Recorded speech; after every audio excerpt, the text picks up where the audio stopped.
उस वक्त तुम्हारी दुकानदारी याद नहीं आई तुम्हें? देख लो, मैं फी बोतल 50 रुपए के हिसाब से ही लूंगा। हाँ हाँ 50 रुपए देना, सारा माल एक्सपायरी है। अच्छा तो ये शरबत सारे का सारा एक्सपायरी है। अब मैं इसको देखता हूँ। हाँ यार, इस बार 50 वाली बोतल 300 में बेचेंगे। एक्सपायरी का किसी को क्या मालूम।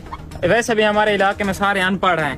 अच्छा तो हम अनपढ़ हैं, तेरा तो बेटा बंदोबस्त करता हूँ मैं। भाई अब हमसे गलती तो हो गई है, इसका अजाला तो होगा कोई। अजाला अजाला इसका सीधा जेल है। नहीं नहीं भाई, ऐसा ना करो, कुछ डील करके कुछ मामले को रफा दफा कर देते हैं। अच्छा तो अब हम तुम्हारे साथ डील करें? तुम हमें रिश्वत देना चाहते हो? बेटा तुझे तो अब हम पुलिस के हवाले करेंगे। चले अंकल जी, इनके खिलाफ रिपोर्ट करते हैं। आओ। अपने आसपास नजर रखें और इस तरह का एक्सपायरी माल फरोख्त करने वाले दुकानदारों के खिलाफ रिपोर्ट करें।